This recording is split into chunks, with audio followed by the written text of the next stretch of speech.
Hello, my name is Sigman, and today I'm going to be taking you through my Capstone project presentation. I want to start out by saying that it is my belief that filmmaking is not so much about the story as much as it's about how the story is told. If you watch Mendax, you'll know that at its heart, it's about a guy living in an apartment who gets interrupted by some unexpected visitors. Now, though said that way, it sounds boring. There's an infinite number of ways that story can be told and interpreted. If movies were just about the story, a book would suffice. It's the visuals of a film that allow you to see through the eyes of the director and bring a movie to life.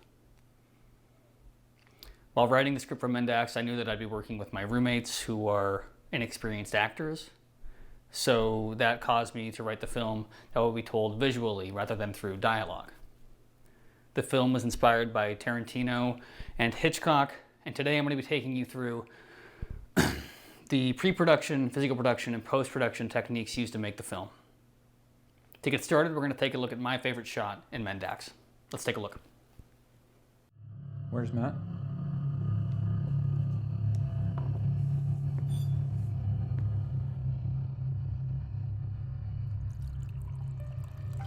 Griffin? Out for a cigarette?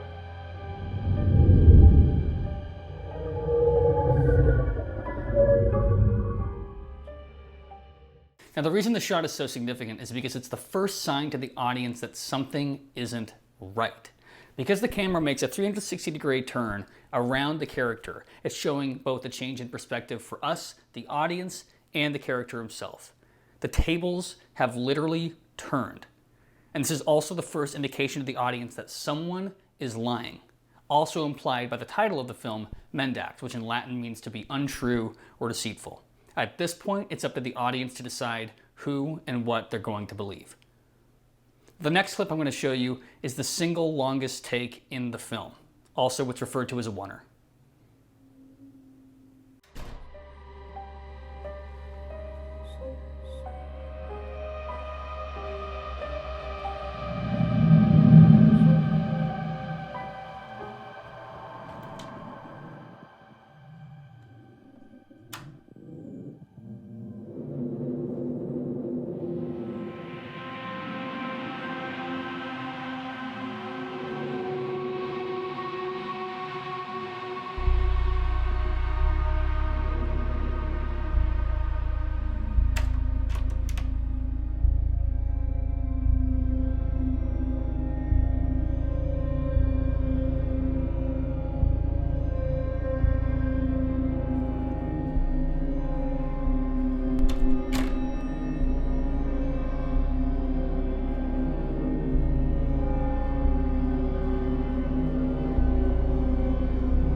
The shot you just saw is what's known as a oneer, or a single long, uninterrupted take. Traditionally, they're difficult to film because it involves hiding lights in the path and on the marks of the actors while also hiding filming equipment. They require tremendous planning and blocking, but further immerse the audience into the film, which is why I felt it was detrimental for Mendax.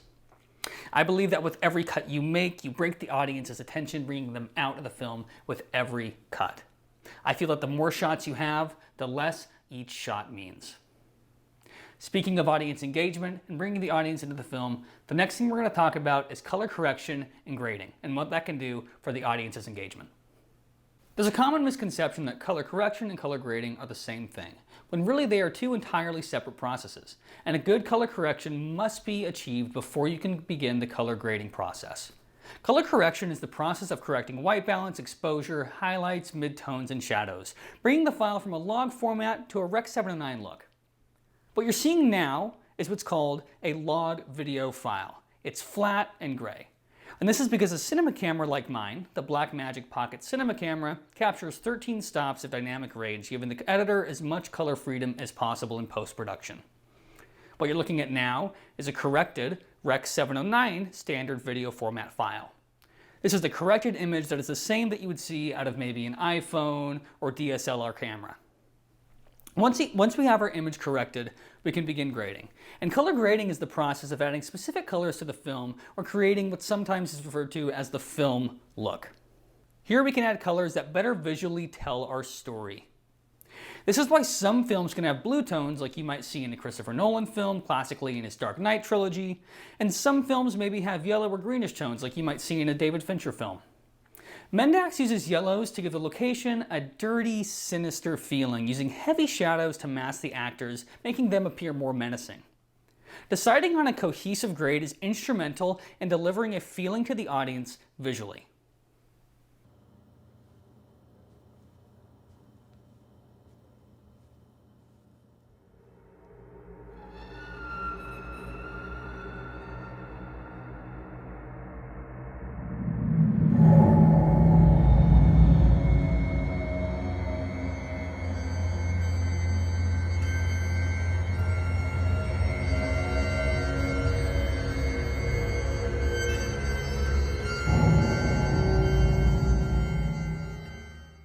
Something else I wanted to address is the misconception that you need expensive equipment and money and big crews in order to make films or good films. And today that's just not the case. Sure, like in the past, in the 60s and 70s, if you were a student filmmaker or learning to make film, you'd have to go get physical film and then pay to have that developed. And one mistake could cost you a pretty quantitative sum of money.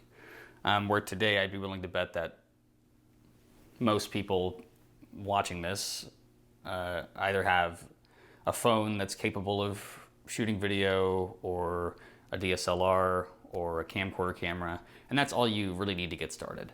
And something else that's so different about today, in today's climate, in terms of filmmaking, is the education. In the past, there was no YouTube to learn how to make movies. You had to either go to a school or figure it out on your own, which could have been a really expensive endeavor if you were going to do it on your own. Like for example, me, a lot of the techniques that I used and used to put together Mendax, I learned off of YouTube. YouTube has an infinite number of tutorials and videos explaining and breaking down different movies and how they got specific shots, how to get specific shots that you want, how to color grade, editing, Foley. They've got everything. So there's no better time than now than to make movies. It's cheaper than ever, and there's more access to education and training.